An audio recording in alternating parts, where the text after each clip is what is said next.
जम्मू कश्मीर के पुंछ जिले में सुरक्षा व्यवस्था को मजबूत करने के उद्देश्य से ब्लैकआउट मॉक ड्रिल का सफल आयोजन किया गया। इस अभ्यास का मुख्य उद्देश्य आपातकालीन परिस्थितियों जैसे हवाई हमले या युद्ध जैसी स्थिति में प्रशासन और आम जनता की तैयारियों का आकलन करना था। मॉक ड्रिल के दौरान निर्धारित समय पर पूरे इलाके में बिजली आपूर्ति बंद कर दी गई।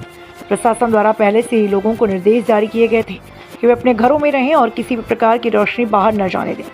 पुलिस, सिविल प्रशासन और अन्य सुरक्षा एजेंसियों ने मिलकर इस ड्रिल को सुव्यवस्थित तरीके से संचालित किया।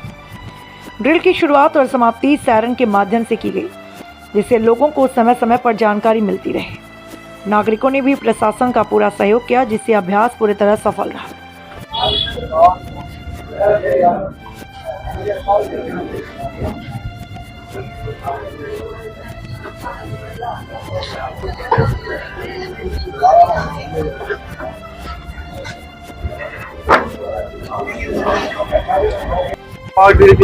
किस तरह से बहुत ही अच्छा हमें ये टाइम दिया गया था कि इतने मिनट के लिए यहाँ पे ब्लैकआउट होगा, तो हम भी तैयार थे कि हमें एडमिनिस्ट्रेशन की तरफ से जो हमें इतला मिली थी कि इतने टाइम में आपने लाइटें क्लोज कर देनी है। तो ये बहुत ही अच्छा स्टेप है। जैसे भी कोई कंडीशन सिचुएशन इस तरह की बन जाती हैं तो हमें तैयार रहना चाहिए इस हालत के लिए। तो दूसरे नंबर पैनिक होने की ज़रूरत नहीं है, ये हमारे लिए एक ट्राई है। इसलिए हम एडमिनिस्ट्रेशन का शुक्रिया अदा करते हैं जो हमारे मुहाफिज हैं इधर, हमें वक्तन हमें इतला देते हैं कि आपने अपनी जान का बचाव कैसे करना है। तो हमें इससे क्या फ़ायदा मिलता है कि हमें 10-20 मिनट जो है हमें शेल्टर्स के अंदर जाने के लिए मिलते हैं, अपना सेफली बचाव करने के लिए टाइम मिलता है।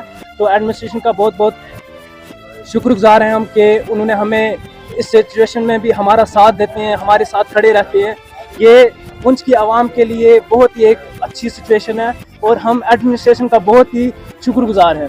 आपको पता ही है ब्लैकआउट और मॉक ड्रिल क्यों कराते हैं? इसके लिए कराते हैं। मॉक ड्रिल इसलिए कराते हैं कि लोग जब कोई अचानक सडनली हमला होता है तो उसके लिए हमें बाय अर्थ या बाय एयर हमें तैयार रहना चाहिए। हमें किस तरफ से कोई फायर आएगा या तोप का गोला आएगा उसका तो नाम नहीं लिखा होता कहाँ पे पड़ेगा।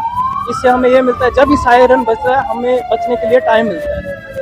Thank you. कि ये आज जो दुनिया के अंदर जो हालात बने हुए, तो किस समय जो है हिंदुस्तान के अंदर क्या हालात बन जाए, क्योंकि आज की डेट में जो विकसित भारत का एक हमारे प्राइम मिनिस्टर साहब का एक नारा है, उसको तोड़ने की हर मुल्क जो है कोशिश कर रहा है। आप देखें जिस तरह से अमेरिका और ईरान के अंदर आज क्या पूरी जो मिडिल ईस्ट पूरी दहलाई हुई है। मैं ये समझता हूँ कि मॉक ड्रिल जो है ये एक उसका बहुत बड़ा ज़रूरी हिस्सा है। इससे लोगों को जो है लोगों को एक अवेयरनेस मिलती है। आप देखें जो पिछले दिनों हाल ही में ऑपरेशन सिंदूर हुआ, उसमें जो हमारी कैजुअल्टीज हुई वो एक मैं ये समझता हूँ कि उसमें बहुत बड़ी आवाम की जो लापरवाही थी। तो जो लोकल एडमिनिस्ट्रेशन का ये फैसला है ये बहुत एक अच्छा फैसला है। लेकिन मीडिया के माध्यम से मैं एक बात जरूर कहूँगा कि जो हमारी ये जितनी सोलर लाइट्स वगैरह हैं ये भी बंद होनी चाहिए।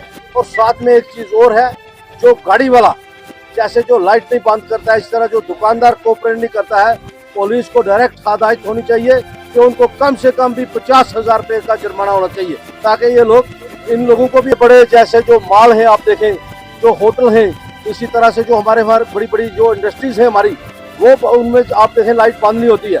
लिहाजा इस पर सख्ती भी जरूरी है, क्योंकि हालात कोई पता नहीं किस समय नासाज हो जाए।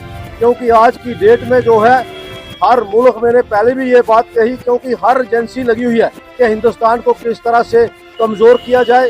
क्योंकि यहाँ का जो एहतियात है हिंदू मुस्लिम सिख ईसाई जो आपस एक भाईचारा है, उस भाईचारे को तोड़ने की हर तरह की जो है कोशिश की जा रही है। इसमें एक चीज़ जरूर कहूँगा, आप देखें जैसे ड्रग्स का ये कितना बड़ा जो है रैकेट चलाया जा रहा है हिंदुस्तान में। बाहर के तमाम मुल्क जो है उसमें पूरी कोशिश जो है अपनी कर रहे हैं, चाहे वो ड्रोन के जरिए हो, चाहे वो एजेंसियों के थ्रू हो, चाहे वो और जो उनके पास हथकंडा है। मैं इसी पर इत्तेफाक चाहूँगा, चाहे उन पर जो है सख्ती करनी चाहिए। मैं जरूर कहूँगा जो मीडिया के माध्यम से इसमें जो बास दो ही होते हैं, एक डीसी और एक एसपी, उन दोनों को जो है इन लोगों को आड़े हाथों लेना चाहिए। क्योंकि गरीब आदमी को जो है मैं जरूर कहूँगा कि हर आदमी रोक देता है, लेकिन इन पर कोई एक्शन नहीं होता है, क्योंकि ये पॉलिटिकली स्ट्रांग लोग हैं या इन लोगों के अच्छे तलकात हैं बड़े हाई लेवल के। आप देखें एक ऑटो वाला है या कोई छोटी गाड़ी वाला है, मोटरसाइकिल वाला है, उसको रोका जाता है, लेकिन इन लोगों को मैंने पहले भी कहा कि बड़े से बड़े जो है चलान करके और इन लोगों को बख्शना नहीं चाहिए। ठीक है, ये यहाँ पर अगर बताऊं, मैंने ऑलरेडी पहले भी कहा कि पुंछ के दो ही बास हैं, जब तक आप सख्ती नहीं करोगे। आप देखें राजा महाराजाओं का जब दौर था तो एक बड़े पेड़ के साथ आदमी की खलड़ी उतारते थे। खलड़ी का मतलब यह नहीं था कि उस आदमी की खलड़ी उतारी गई ताकि गलत जो है कोई आदमी ना करे। मैंने पहले कहा ये पॉलिटिकली जो इन्फ्लुएंशियल लोग हैं, इन लोगों के बड़े लेवल के लिंक्स हैं। गरीब आदमी जो है, आम आदमी, वो कोऑपरेट करता है, उसने आगे भी किया, लेकिन इन लोगों की वजह से जो गरीब आदमी मारा जाता है। लिहाजा इन लोगों को बिल्कुल नहीं बख्शना चाहिए। मैं डीसी साहब से और एसएसपी साहब से फिर मीडिया के माध्यम से मैं पुरजोर अपील कर देना चाहता हूँ। आज मीडिया का दौर है, सोशल मीडिया का जमाना है। आप देखें जिन लोगों ने सख्ती किया उन लोगों के खिलाफ FIR लगा के 50,000 से 1 लाख रुपए तक अगर जुर्माना किया जाए, फिर जाकर ये लोग बाज आएंगे। इसी पर मैं स्वागत करूँगा। जय जय।